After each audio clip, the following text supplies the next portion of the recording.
I told you that the Golden State Warriors were going to win it all. And when I said it at the time, some of the subscribers remember that stream I had when I said I believe the Golden State Warriors are going to win it all. And there were some shines in the comments saying, oh, that wasn't going to happen, this and that. And I explained why. And they still didn't believe me. Now, I'm not a bragging person. I keep it real. But I had to, pump my chest out a little bit because I was spot on what was going to happen. I was spot on. And also, I'm going to talk about what's important. We're at the NBA offseason. Now, some people are sad about the offseason, but I tend to make the offseason fun. This is the type of offseason this year that's important for so many teams. Lakers, Hornets, many others. Dallas Mavericks, you name it. Who's trying to win it all? And I'll chime in.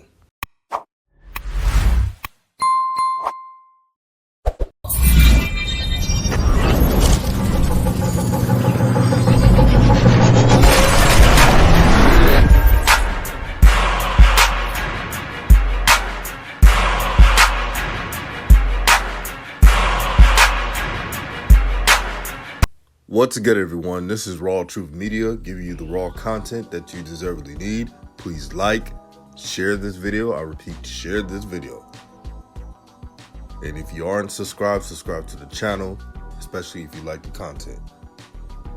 But the Golden State Warriors showed the NBA world how a team looks like. They're constructed very well. They know that Steph Curry is that guy. And number 2 is Klay Thompson. It's understood. No one's trying to go their way. No one's trying to do this hero ball crap.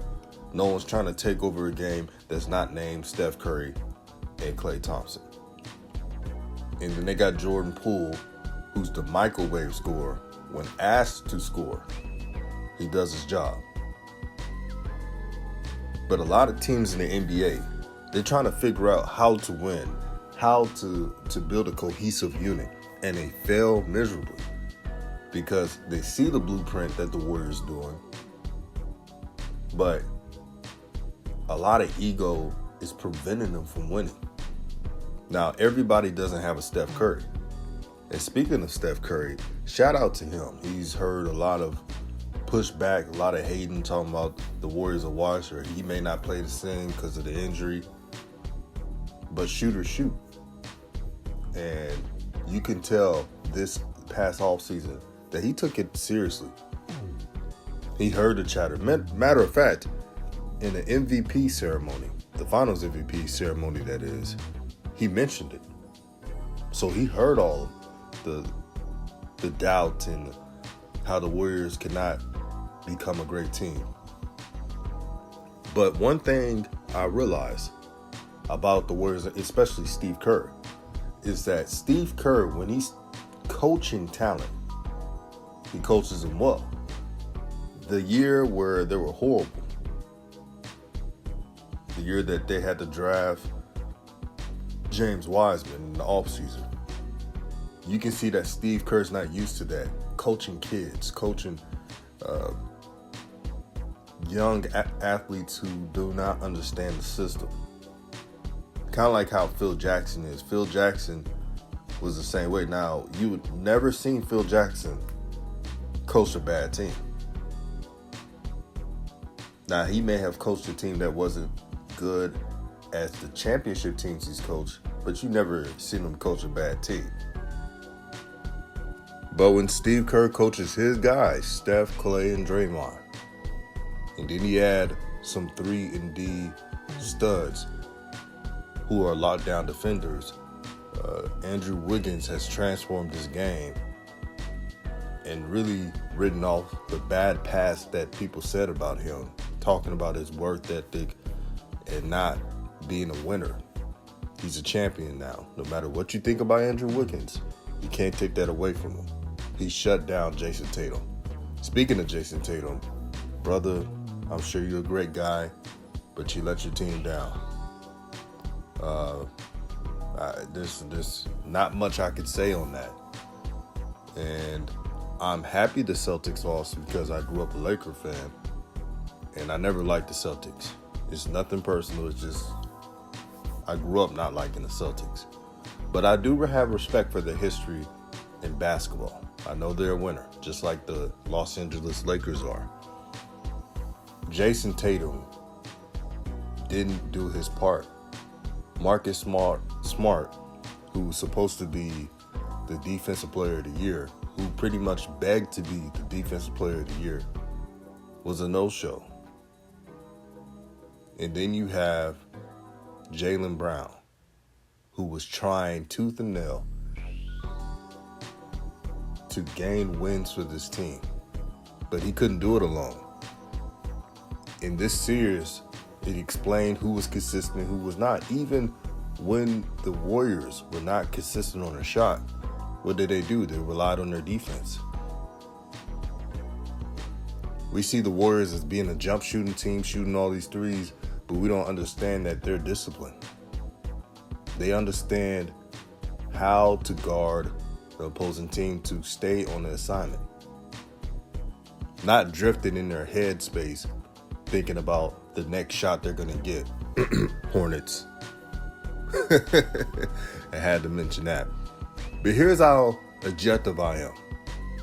Most people who have favorite players who were not drafted by a team that they wanted them to get drafted by would be petty and say they would never win. Even though the Golden State Warriors passed on LaMelo Ball, I didn't hold it against them. Matter of fact, again, I said that they were going to win a championship, and I called it this past offseason. Now, both things can be true. The Golden State Warriors dropped the ball and not drafted LaMelo Ball because of Steve Kerr and his beef with LeVar. He couldn't separate the two and be a mature one, so he let his feelings get in the way.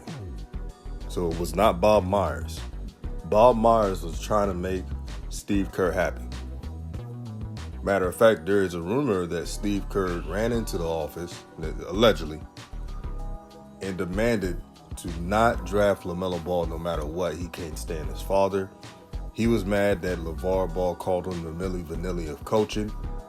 Really, LeVar, in that interview, and for those who are listening, you know what I'm talking about. When LeVar gave Coach Mark Jackson full credit for creating the Warriors to what they are now, and saying that Steve Kerr was benefiting from that. So he got in his feelings, went to the management and said, don't draft LaMelo Ball no matter what. Look what happened. Now they won a championship, but when Steph Curry retires down the line, you better hope there's someone that can carry the torch. That's all I got to say. That's all I got to say. I got to bring it up. If you're going to say something good about the Warriors, you got to say what's the truth about the Warriors. And they missed that opportunity, because you can still win a championship and be like, wait a minute. What if? What could have been? Yes, LaMelo probably wouldn't have been an all-star if he was on this Warriors team, but he would have had a good average, and he would have been a great playmaker for this team. He would have done his part. I don't care what anyone says. And then LaMelo's game would have been better by playing with unselfish teammates. I don't think people realize the situation LaMelo was in with the Hornets, man. It was not pretty at all.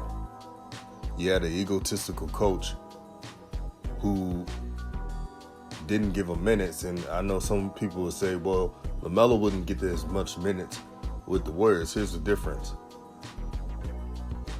The Hornets needed LaMelo to play a lot of minutes to win games, and JB failed to do that still. That's the difference from playing with the Warriors and you're just playing 28 to 30 minutes because you have a Steph and a Clay and many others. See, it's apples and oranges. I guarantee you, No LaMelo fan would be mad if LaMelo played 28 to 30 minutes on the championship Warriors team. That's that little lie they're passing down. Oh, they would have complained if he played that many minutes with the Warriors. No, they would not. Jordan Poole averaged 18 points per game playing similar minutes. He still found a way to score and put up some assists. But to James Wiseman, I'm rooting for the brother. I'm sure he's a good kid. He has to get healthy. All he needs to do is average 14 and 10 rebounds. That's all he needs to do. Will he ever make an all-star? We'll see. Is he on the level of Anthony Edwards, LaMelo Ball? Absolutely not. But if he could do that 14 and 10 on that Warriors squad, oh, they're going far next year. They are going far. I got to be honest. Now, Warrior fans, please, for the love of the Most High, stop saying that the James Wiseman pick was justified just to make yourselves happy. No, it's not. Again, congratulations on the championship, but no, it's not. It's okay to take L's. Every 32 teams, or was it 30 teams, take L's. It happens. It is what it is. Now to the NBA offseason. This is so important. This is so important to so many teams. All NBA teams, if you're listening, you cannot screw this up. If you bargain, bin, shop in free agency, in trades, expect bad results. The Lakers, you have some roster construction to do. The Hornets, you definitely have some roster construction to do. Let me start with the Lakers. Lakers, your team is old as hell. A lot of your players are in the upper room. Yeah, they're in the upper room right now. They're past their prime. They slow as dirt. And then you got Westbrook, who is just not buying into the team concept. He's doing his own thing. It's not a good fit. I appreciate that he tries hard every night. But, man, they got to move his contract. I know that Darvin Ham, who's a good brother, and I'm rooting for him, said that, they're going to try to work with Russell Westbrook, but he has to say that because right now he's under contract. That was smart by Darvin Ham, believe it or not. Until the Lakers make that move, Darvin Ham has to say these things to keep team chemistry. But I think Darvin Ham defensively is going to do a great job. Offensively, they need some wings who just straight up shooters. They can shoot the three at will. LeBron is a great passer, has the highest basketball IQ in the NBA despite what people say. Let's keep it a buck. He has a cerebral mind. But one thing about LeBron James, he does not like playing with people who do not do their job, who cannot understand where to go, where to cut, where to set a screen. You got to do that when you play with LBJ. So Lakers got to be very creative. Now, one thing about the Lakers, I give them credit. The scouting department is very, very good. And I hope they do something in the draft as well. They need some youth. They got the veterans. They just need the youth. We'll see what happens. Anthony Davis, you got to get tougher. You got to get another trainer or something. You're always getting hurt, nicked up. This team needs you. And the crazy part about AD, if AD had the work ethic like Giannis, we would be saying right now, oh, this is the best player in the NBA. But he doesn't. I don't see it. He doesn't want to play center and doesn't want to do this. He has A+ talent, but a mind of a number 2 best player on the team. AD needs to have the number one best player mindset for the Lakers, for them to be successful. I'm sure LeBron would want him to have that. So AD, I don't know if you need to go to Tim Grover or whatever, but you got to take this offseason serious. I don't know if you're satisfied of winning the championship in the bubble. So satisfied that you're saying to yourself, hey, I don't have to put in the work. But that mindset, man, that has to go. And for Westbrook, if he's staying on the team, I can only pray for the best. I can only hope that he buys in. We'll see what happens. Now, finally, the Hornets in this offseason. Here's some things that Kenny Atkinson has to do to gain the respect of anyone. All Kenny Atkinson has to do is do everything opposite of JB. It's really that simple. If he does everything opposite of JB, it will be a success. I guarantee it. First off, can we please get rid of the quote-unquote Oompa Loompas out of this team? No more miniature guards. No more guards who are just so short that LaMelo has to just help here, help there. Everyone talks about how bad LaMelo's defense is. They never talk about the steals he get or the fact that the reason why he's picking up the fouls is there's a bunch of leak outs, so LaMelo feels like it's his responsibility to pick up the foul. Next season, for LaMelo's sake, if anyone missed their defense assignment, don't even try to foul him. Matter of fact, if Terry's still on the team, and I hope he's traded, he just doesn't fit with this team. But if Terry's on this team, you need to pick up your end of the responsibility. So if you do see a leak out, grab the foul. Don't have your star franchise player doing it so he can be fouled out. There's got to be common sense. But again, there's a lot of ego. There's not this camaraderie that they're trying to tell us. They keep telling us, oh, LaMelo's friends with Terry Rozier. He's friends with PJ, etc. Yeah, you could be friends with someone off the court, but the basketball chemistry may not be right. It's not about being friends. Kobe and Shaq, the late, great Kobe Bryant, that is, always butted heads. But there were a match because they were about winning. It's all about fit of a team. None of this friendship crap, man. Because at the end of the day, Terry Rozier, he feels in his mind that's his team. I'm sure of it. And I'm sure that Gordon Hayward feels in his mind that it's his team. They would never buy in that it's LaMelo's team. I can see it on their faces. I can see it in their play. And if I were the Hornets, I'm not saying I got all the answers, but if I were them, you can make something happen. You can make a trade happen. Now, you got to take the back end of the money now because they're not trying to take on Gordon Hayward's contract and Terry Rozier's contract full. But you can make some trades. Again, you got to take your L's. You got to take your losses now because when LaMelo's contract comes up, he's going to be asking for the bag. And it's going to be a lot. It is going to be a lot. And if you think he's going to settle for mediocre pay, let's say it's a lot of money, but it's not to where LaMelo could get, you got another thing coming. But I want to see if Kenny Atkinson has some say-so this offseason, or is he just a puppet of Michael Jordan and Mitch Kupchak? You're on the clock, Mr. Atkinson. You are on the clock. But there's some moves to make.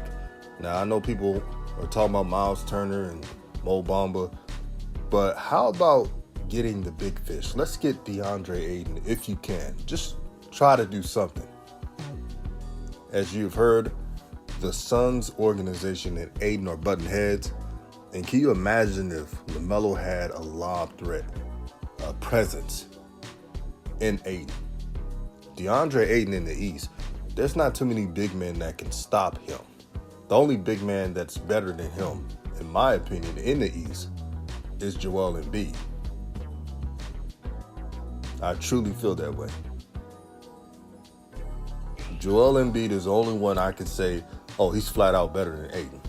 Besides that, the Hornets would have the advantage right there at center. See, that's the move to make. Now I'm hearing some dumb trades saying, oh, just trade Miles Bridges. No. Why would you trade the second best player on the team and the one who is closer to LaMelo than everyone else? Why would you do that? That doesn't make any sense. But the people who are saying it, you realize that they want to keep Gordon Hayward and Terry Rozier. So I understand what they're trying to do. They're not fooling me. LaMelo Ball and Miles Bridges are the only untradeable players on this team. That is it. Everyone else can go. Terry Rozier, believe it or not, he is replaceable. You got Book Knight, who has a lot of potential, and guess what? He's 6'5", so he's taller. And in some of the regular season games I've seen from Book Knight, he actually tries on defense. I don't want to hear about he's young. A lot of NBA players are young. But do you know how to coach young players? That's what it's all about. If you have a point guard, LaMelo Ball, who's an all-star, and then you have a small forward in Miles Bridges, who's a borderline almost an all-star, you can afford to have Book Knight at the 2. Or you could get a veteran and have Book Knight start as a six man to get some repetition. There's moves to be made. I mean, shoot, if you want solid depth at the shooting guard position, you could get a Lou Dort from OKC, who's a shutdown defender and has improved his three-point shot, so that LaMelo doesn't have to worry about always having to pick up the slack on defense. So I don't want to hear about there's not moves to be made. I don't want to hear that excuse. And for the power forward position, anybody but PJ. PJ's replaceable too. Again, I'm thinking about how to build a championship team. Now, if you are some Hornet fans that are okay with mediocrity, that's your prerogative. If you want to have that short team that you're never having a problem with, hey, more power to you. But I'm thinking big picture. That's the difference. But we'll see who's trying to win in this offseason, who's trying to build a winner. This is what separates the man for the boys. The NBA offseason is here, family. And I'll definitely have some reports. This is RawTruth Media, and I'm out.